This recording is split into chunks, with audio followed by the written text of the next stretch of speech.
وہ اتنا امیر تھا کہ حکومت کو بوقت ضرورت قرض لینے کے لیے اس کے دروازے پہ جانا پڑتا تھا۔ اس نے اپنے وسیع و عریض محل کے ایک خفیہ گوشے میں اپنا خزانہ بنا رکھا تھا۔ خزانے کا علم اس کے سوا محل میں کسی دوسرے شخص کو نہیں تھا۔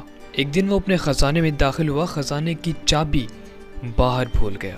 چیختا چلاتا رہا لیکن کسی تک اس کی آواز نہ پہنچ پائی۔ تب موبائل ٹیکنالوجی کا دور نہیں تھا۔ باہر محل میں موجود ملازموں نے سمجھا کہ شاید وہ کسی سفر پہ چلے گئے ہوں گے، چونکہ وہ اکثر کئی دن اور کئی ہفتے کسی کو بتائے بغیر سفر پہ چلے جاتے تھے۔ اس کے سامنے سونے اور جواہرات کا ڈھیر لگا ہوا تھا، لیکن وہ بھوک اور پیاس سے تڑپ رہا تھا۔ مرنے سے پہلے اس نے سونے کی ایک اینٹ سے اپنی انگلی کو زخمی کیا اور دیوار پر اپنے خون سے ایک جملہ لکھا۔ اس نے لکھا کہ دنیا کا امیر ترین شخص بھوک اور پیاس سے مر گیا۔